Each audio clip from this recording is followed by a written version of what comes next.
In this record video, we will be looking at PBBM, ayaw ng impeachment. Sara, i-impeach pa rin. PUV consolidation, tapos na, at marami pang iba.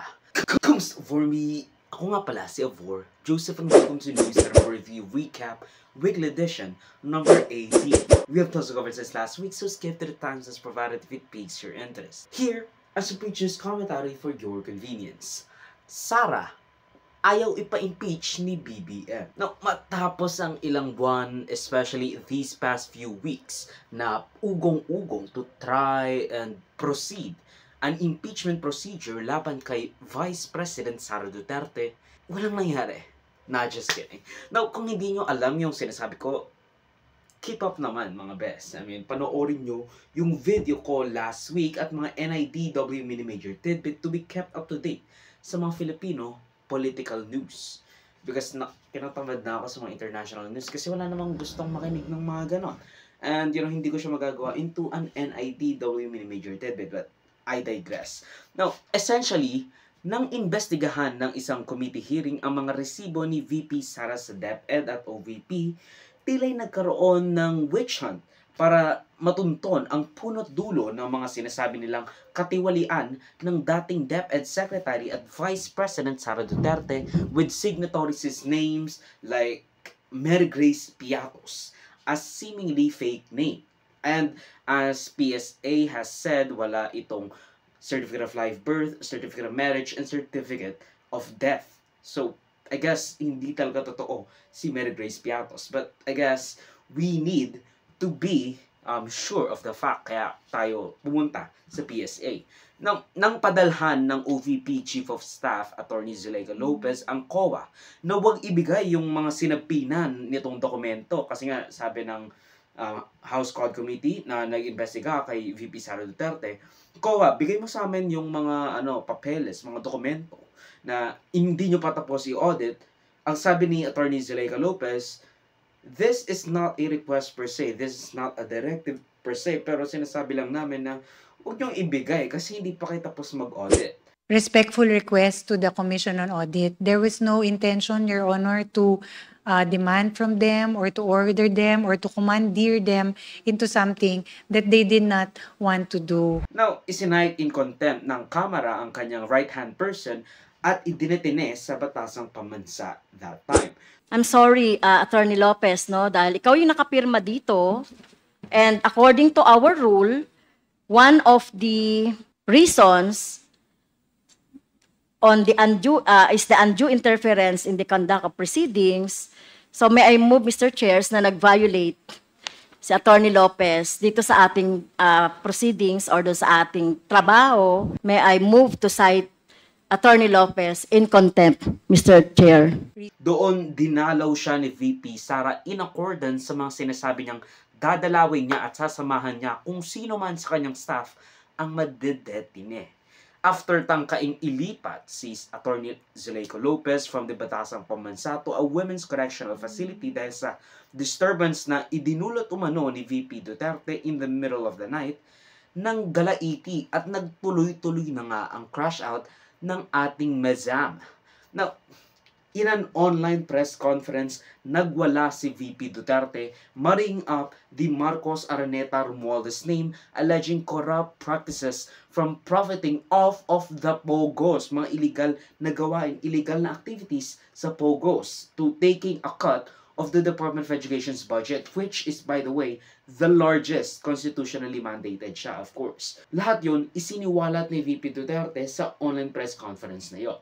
Sinabihan pa nga niya kapag pinatay siya or pinapatay siya or namatay siya, meron na siyang sinabihan na papatayin din dapat si Liza Araneta Marcos, House Speaker Martin Romualdez, and First Lady, President Bongbong Marcos, which alarmed the nations and the lots of politicians alike. May kinausap na ako na tao. Sinabi ko sa kanya, kapag pinatay ako, patayin mo si BBM, si Liza Araneta, at si Martin Romualdez. No joke. No joke. Nagbilin na ako, ma'am. Pag namatay ako, sabi ko, huwag ka tumigil hanggang hindi mo mapatay sila. And then he said yes. Kasi isipin mo yun, parang bakit mo sinabi na nag-commission ka na ng tao na kapag pinatay ako, patayin mo yung tatlong yan. Di ba? Ang weird. Pero in a definitely unorchestrated and definitely unintentionally leaked text message, pinasabihan ni President Bongbong Marcos Jr. ang kanyang tao sa House of Representatives na wag na mag-file ng impeachment complaint laban kay Duterte. Ang sabi niya sa text message, "In the larger scheme of things, Sara is unimportant. So please do not file impeachment complaints. It will only distract us from the real work of Alamano, which is improve the lot of all Filipinos."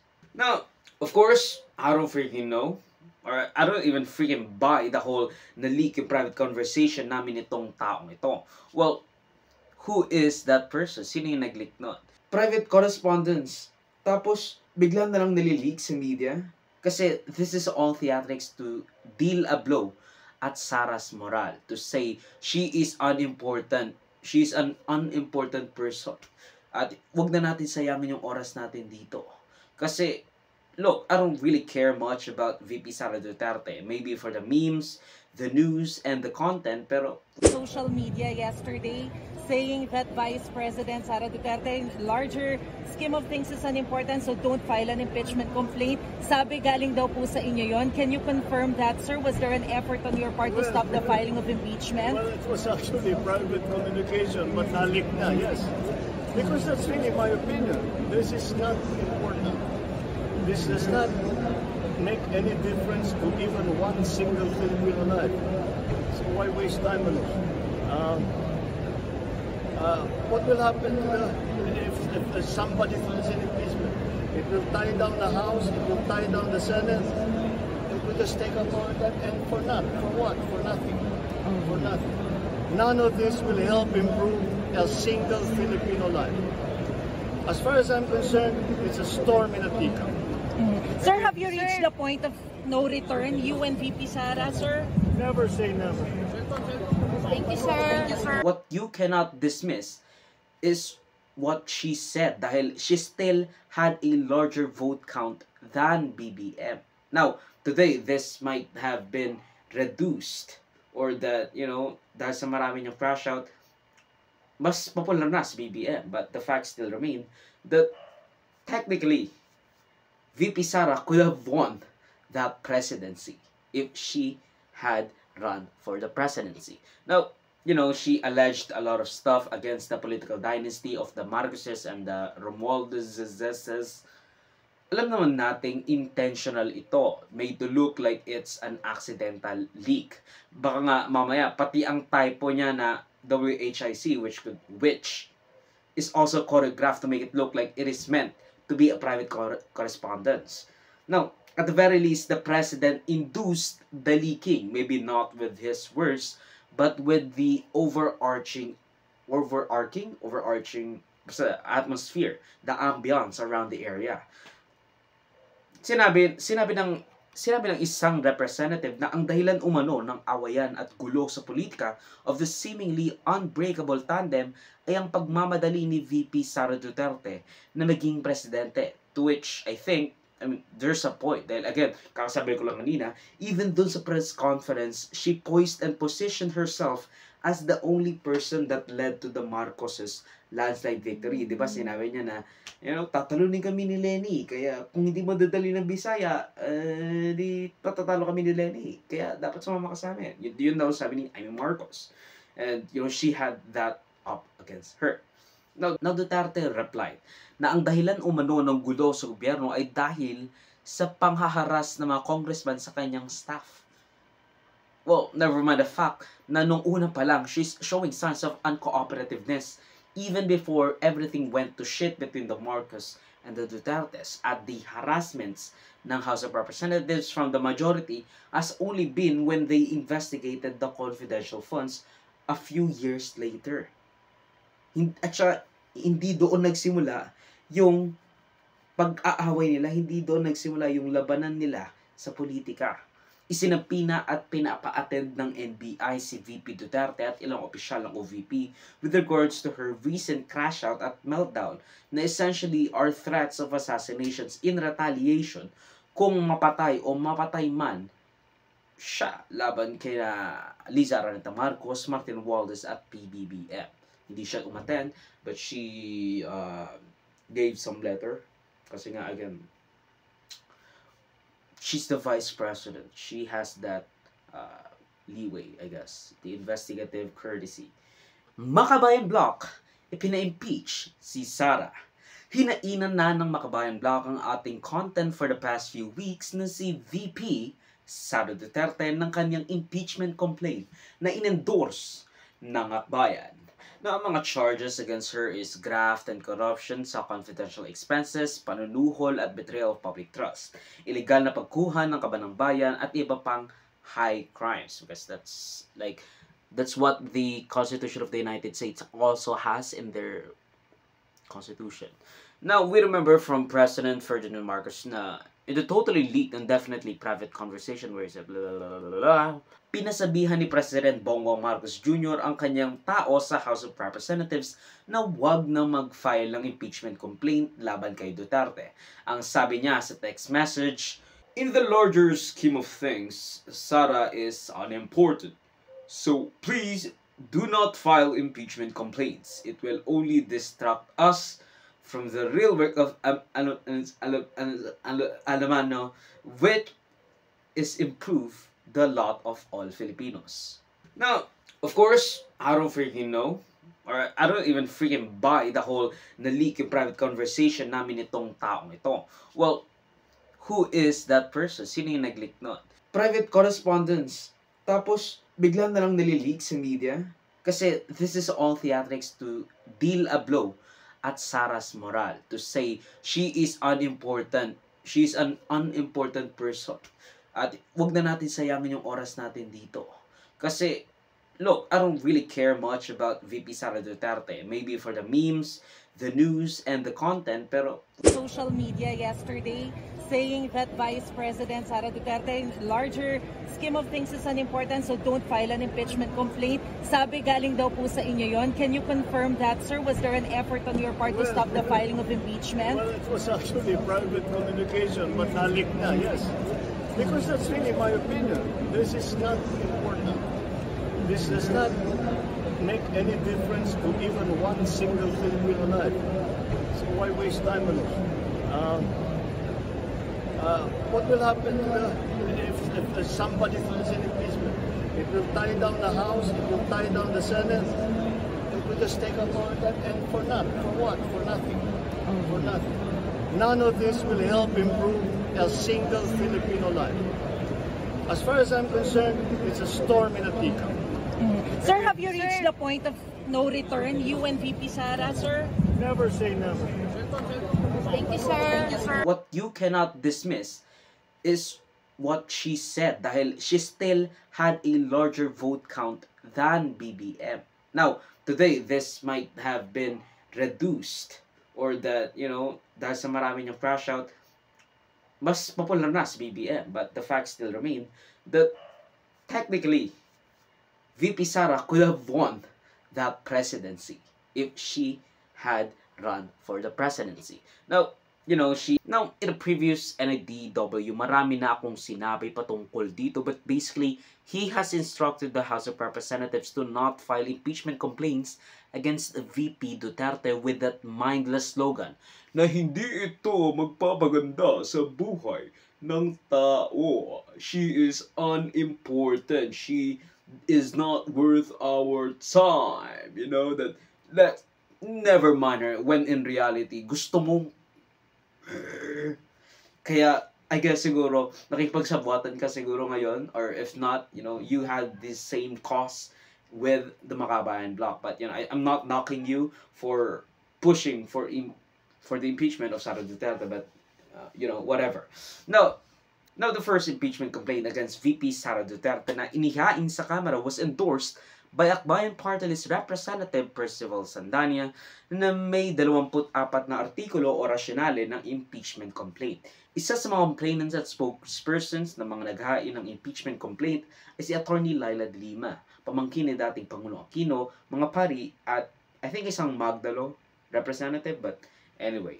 The funny thing here, though, is the fact na 9 na araw na lang ang natitirang araw sa sesyon ng Kamara na matatapos nitong December 18 at babalik ng sesyon sa January 13. Matatenga lang ang impeachment complaint na ito kasi matatapos na ang 19th Congress sa February. The impeachment complaint won't be heard ever again. I think, I'm not sure. Sinasabing, kung hindi ngayon, kailan? Well, siguro next year, kapag hindi gahol ang Kongreso, kailangan kasi ng endorsement of, I think, 1/3 o higit 100 tao ang dapat na mag-endorse nito before even automatically sending it or endorsed to the Senate. Mawawala yung mga impeachment complaints and the evidence are not going to be expired in line with public's interest at the assassination threat. Kasi again, kahit mawalan ng puwersa sa galit ang tao kay VP Sara Duterte, the evidence are still there. You don't need to rush it. Idagdag mo pa si dating presidential spokesperson Harry Roque na nasa Abu Dhabi, UAE, na gustong mag-mount ng EDSA 3 matapos ang crash out ng kanyang manok na si Sara. I mean, of course, the supporters na nandoon sa EDSA na nagpaprotesta ay kulang-kulang. Pero alam mo kung bakit? Aside from the fact na medyo OA at kahit si Sara hindi nagko-call for an EDSA People Power 3, busy ang tao sa kanilang buhay. Hindi pa ganoon kagrabe ang sitwasyon to shut down the entire system at magsara yung mga businesses at establishmento. Basically, hindi maiwanan ng mga DDS ang kanilang mga trabaho at responsibilidad to mount some half-assed attempt at an revolution, at a people power revolution. Now, he said wala na siya doon and was only there back on the 29th of November at hindi na kailangan ang clarificatory hearing kasi para malaman na nandito ka nga sa Pilipinas. As of now, 2 impeachment complaint na ang inihiain sa House of Representatives na may 77 signatories sa mga progresibong grupo laban kay VP Duterte na inendorso naman ng Makabayan Blocs, Franz Castro, Raul Manuel at Arlene Brosas. Unlike sa unang complaint, iisa lamang ang ginawang reklamo, betrayal of public trust. Now, ayon kay dating Representative Nery Colmenares, mas mapapadali ang pagtingin sa kaso kung iisa lang ang gagawing reklamo na mag-e-encompass sa buong vibes sa lahat ng violation na nakikita nila sa mga ginawa ni VP Sara Duterte. Dahil raw ito, again, katulad ng final nila Attorney Laila de Lima, na dahil daw ito sa mahigit 600 billion in confidential funds from 2022 to 2023. Lack of transparency at yung mockery nga. The fact that they just picked a random snack company and fucking restaurants to make up a fake name for those acknowledgement receipts ng CIFs nila. At hindi pagkilala sa Kamara sa mga budget deliberations nito. Kumbaga binabypass niya at hindi siya umaattend sa mga deliberation at hearing ng Kamara. So there's that. Actually, these acts na minention sa betrayal of public trust constitute various offenses, kahit violation ng revised penal code. Pero finokus namin sa betrayal of public trust because it is all-encompassing na. At para sa amin, yung pinaka mabilis na paraan na ma-resolve ang kaso, kaya betrayal of public trust. But more than just the mere grounds. Alam nyo, para sa mamamayan, napakataas ng pagpapahalaga nila ng iyong pag-violate sa public trust. So, pwede naman kami magdagdag ng marami pa.